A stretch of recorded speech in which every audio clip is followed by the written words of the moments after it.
Welcome back to a new episode of Watch Us Play. I'm Eric Norris alongside Joe Davidson here. Giving thumbs up. Like they can see me, I'm like, thumb it up! Thumbing up, the thumbs up! We are playing Sly Cooper, Thieves in Time, which is now out for PS3 and PlayStation Vita. It's cross-platform play. You could pretty much transfer your save files between them. Yes. Right? Yes. So, Joe has played this game more than I have. I've played it 0 minutes. Yeah, and I've played it. And Joe's played it a good few bit. Hours, yeah. A few hours into the game, I'm in the second like mission area, or I guess the third if you count like the opening bits. Okay. So Sly Cooper Thieves in Time sort of works like this. I don't really want to give away too much. Basically, them important story beats. For some reason, you are sent on a heist through time, where you're going to go back in time to a bunch of different eras in order to help out Sly Cooper's ancestors. I'd have it no other way. It's awesome. It's awesome. So like, one of the best things about Sly Cooper games is using the different characters and like all their unique abilities. Right. That's like one of the best things. No, if I'm not mistaken, that didn't come into the series until one of the sequels. There's been 3 before this one, right? I thought in the first one you could use Murray, but I might be wrong. Maybe Murray, but I don't know about Bentley the Turtle. I know all of those guys are represented here in this one. I know they were all in Sly 3 as playable characters. I think Sly 3 is when things got weird. So, but for the better? Question mark. Okay. So with Thieves in Time, though, what's really awesome is you're going to go into the past and find old ancestors, and then you rescue them. Or so far, all you're doing is rescuing them. Okay. And once you rescue them, they become playable characters for the era, the time that you're in their era. Right. And here, this is where I said you said it's the second or third. Not something, okay. Yeah. And we're rescuing your Tennessee Cooper, who, like a Western type of guy. Yeah.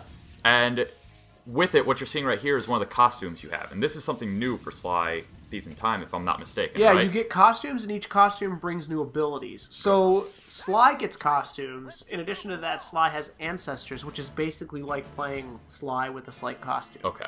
All right. So I don't know what Tennessee Cooper's abilities are yet, but this costume here, I'm like rolling around on this ball, which is actually pretty awesome. In a jail uniform, nonetheless. Yeah. I had to get myself arrested in order to get here, which, according to Sly, was a first. So you're going to see a jump cut because Eric and I wanted to seem like adults. Yeah. We spent like 45 minutes on this one. Not quite 45 minutes. But I think the irony of this puzzle right here is that literally at this moment when we were recording this, Joe was like, this is a game made for kids, so the puzzles aren't too hard. It took 2 28-year-old males. It was a good 5 minutes. It was a good 5 minutes. 5+ minutes to figure out how this puzzle worked. Slide puzzles, man. They'll get you every time. But so far, you're saying you're enjoying the game, right? I am. I think I compared it, and you'll probably hear this again if you're following my stuff in relation to Sly Cooper, but I compare it to a Saturday morning cartoon. Okay. Which is a really big compliment. I mean, I'm a big fan of that style of drama and entertainment for younger audiences. I used to love the shit out of Saturday morning cartoons. What child didn't? Right. We had the best. We like did. Our generation. We really did. Dino Riders and Dino Riders. Man, shut up. And Dino Saucers. Just so many different dinosaur cartoons to love. God. So yeah, I mean it's cheesy. The voice acting is kind of cheesy. The gameplay elements are a little bit cheesy, but I mean even the look, it looks cartoony. Right. Now here's my question for you. So we played the original 3 Sly games. There hasn't been a Sly game since 2005, if I'm not mistaken. Yeah, that's right. Right? Yep. So it's been a while. Mm-hmm. We're now in 2013. Mm-hmm. We grew up on the game, so it's kind of like a nostalgic look back. Yeah. For newcomers to the series, somebody that maybe is interested in this game. If you've never played Sly before, I'll go ahead and say that as long as you look up, like, generally what the character is, like the Thieves Raccoonus on Wikipedia or whatever, that's like their family book. Yep. If you look that up on Wikipedia and you just go into it from there, you're fine. Right. So there's lots of stuff that kind of explains things to you, and the stealth elements here are not complicated at all. Right. So, I mean, the development house that handled this game is Sanzaro Games. Sanzaro, but that's okay. I butcher names. E for effort. It's all right. That's what I do. E for effort, and my name starts with an E. There you go. It's meant to be. But they also came out with what last year was a Sly Cooper HD collection. Yeah, it's kind of like Sucker Punch was the original creators of Sly. Those are the guys that are now doing Infamous. Right. I guess when Sanzaru tried their hand with the Sly Cooper trilogy, it's like Sony and Sucker Punch were like, these guys actually know their Sly Cooper.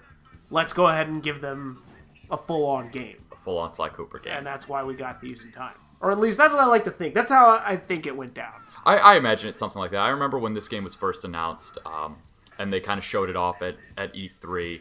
That was very much the case. It's kind of the proving ground was the HD collection, the trilogy, and they handled that with grace, so they were basically handed the keys to the Sly Cooper Kingdom. Well, and we actually got the hands on, I don't know if you remember this, it was actually when Miyamoto walked upstairs at PlayStation booth. I do. Well, I remember I dabbled in the Vita version. Which they're exactly the same, but we were actually given the hands-on demo by the president of Sanzaru. That was the president of the company, and he was just like, so pumped to be taking over this really awesome brand. Right. So and it's good to see it back. I mean, Sly is up there with, as far as Sony characters go, your Jack and Daxter. He's a your classic Crash character. Bandicoot. Yeah. Or Crash Bandicoot, and then I was thinking Ratchet and Clank also. So it's like, kind of for the PS2 era, it was Sly, Ratchet Clank, and Jack and Daxter. Those games all felt like Saturday morning cartoons. I hate to get back to that, but that's kind of like what they were. Right. And that's kind of what this feeling brings about too. These heroes are very much like cartoony.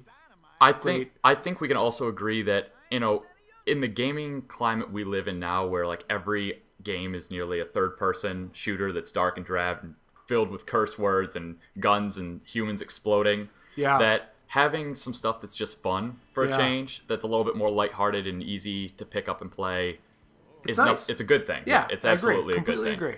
So I think this is actually pretty much the end of the video. Yeah. So we're gonna call it a show here.